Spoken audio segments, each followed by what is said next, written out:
hours, and then we had a break and we sat down in the kitchen. He grabbed a hurdy-gurdy and just started playing this hurdy-gurdy, and I grabbed one of his guitars and we just started playing and jamming along, and he started doing this Middle Eastern thing, and he just sort of started singing with it. Next minute we know, it was about 20 minutes later, we just stopped and I was just going, wow, that was, where were the mics, man? Why didn't we record that? He really is. He's very passionate about what he does, and he lives and breathes it. What are you saying? Does he live here now? Or... Yeah, he does. Does he? Yeah, he lives here. In Queensland? Yeah. No, not in Queensland, northern New South Wales. Wow, okay. Just near Byron. He's got a beautiful place down there, and, Brilliant. Wonder why you moved here. Calls it home. The Tea Party, Australia just grabbed those records, right? Love the Tea Party. Yeah. And why wouldn't you? Oh, yeah, right. But it wasn't until I got a little bit older that I realised, oh, hang on a minute, we have huge things like the Dandy Warhols are massive here. Yeah. But not so massive in lots of America, right? Yeah, that's right. Blew my naive mind. Yeah, you don't expect it, right? Because you think if they're huge here, they've got to be huge everywhere, right? Yeah. Not so.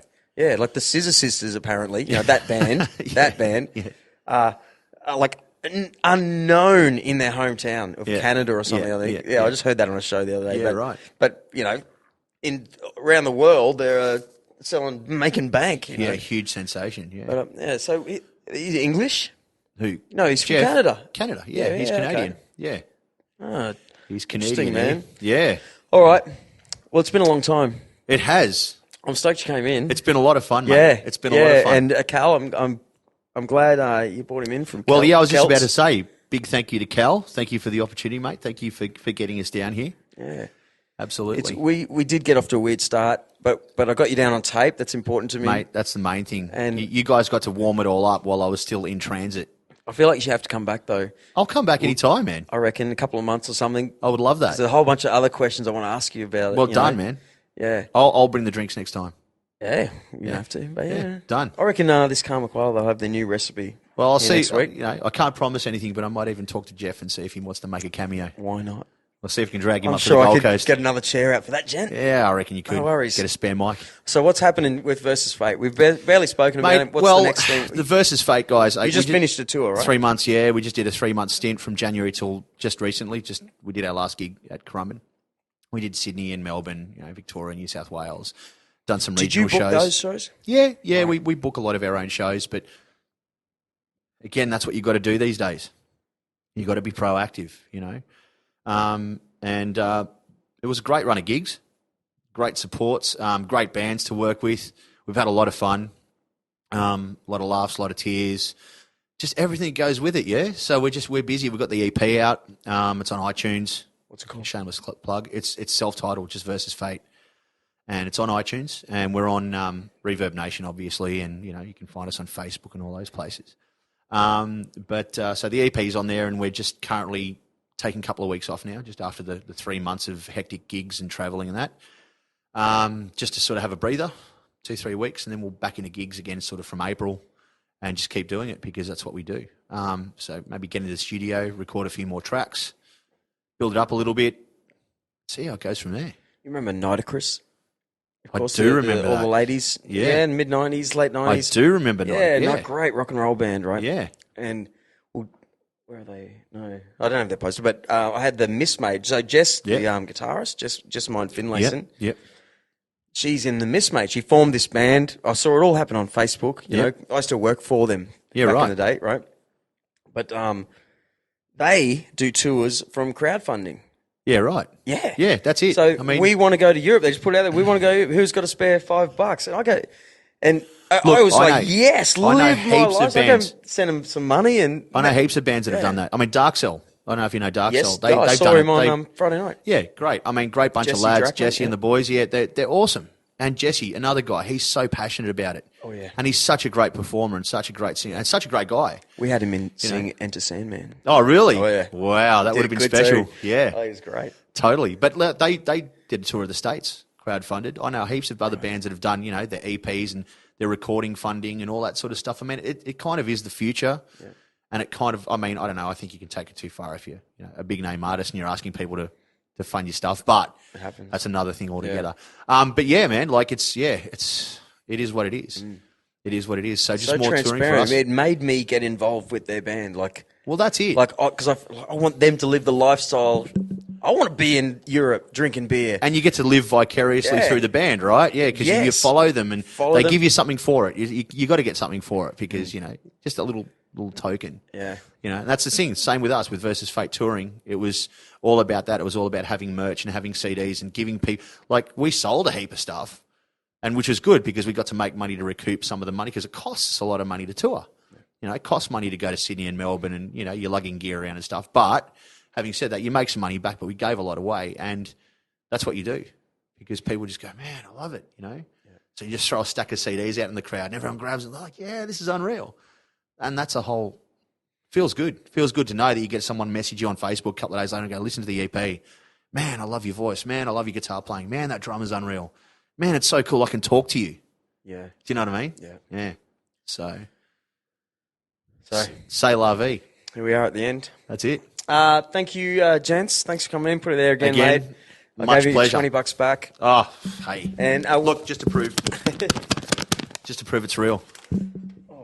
Now, who do you want to thank? I'd like to thank. Who can I thank? I'd like to thank a lot of people. I'd like to thank you for having us in. Thank you, Cal. Thanks for the awesome photos because I could hear the camera clicking away. Who's good in the band? Who's good in the band? Yeah, well, we got a new. What I get at before, we got a new drummer. Put an extra spring in the step of the band. It made you realise the relationships in the band are a great thing. Well, I can tell you one thing. I mean, in the band, we do have a couple of new guys that have been. Well, when I say new, they've been with us for 12 months. So we've got Craig, our rhythm guitarist, and Tiger or Dylan Tiger, who's our bass player. Yeah, mate. Rocking the fat stuff, mate. They're doing it really well. Right. Our drummer, he's solid, but I give him heaps all the time, so I'm not going to thank him. Drum.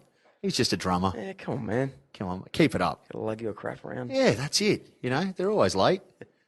So, but other than that, mate, I'd like to thank all the supporters for, supporting music and supporting what we all do, you and myself and everything that we just do because we love doing it. And without them, it wouldn't be happening.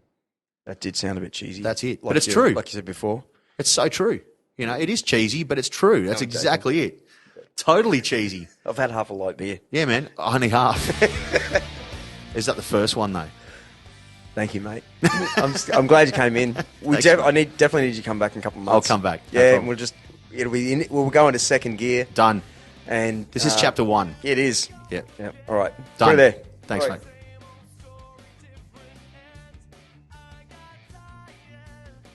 There you go, punters. Another episode. I want to thank Koala Karma for chilling us out in that podcast. And to Corey de Luka. What we didn't speak about there is that Corey had this great studio in Ashmore, on the Gold Coast. In around 2003, I think we actually did speak about it. But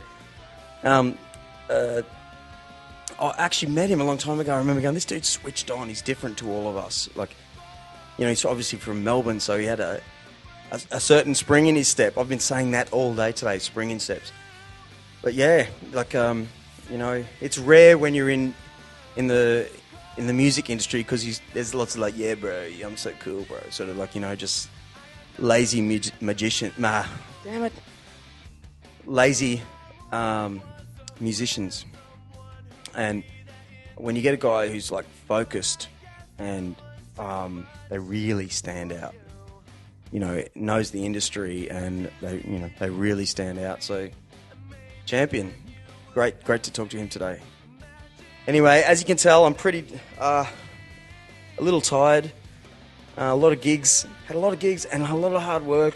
And tonight I've got to go home to another rehearsal for another band. But I like it. I like it a lot.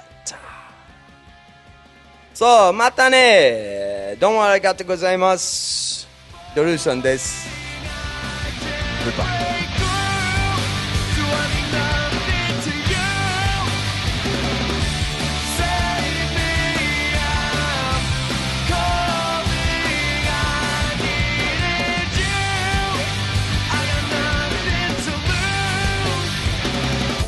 Another lie to keep me sane, another one to compensate, another lie is on its way.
This next part we decided to roll tape as we waited for Corey and Luka to arrive at the studio. Whoa.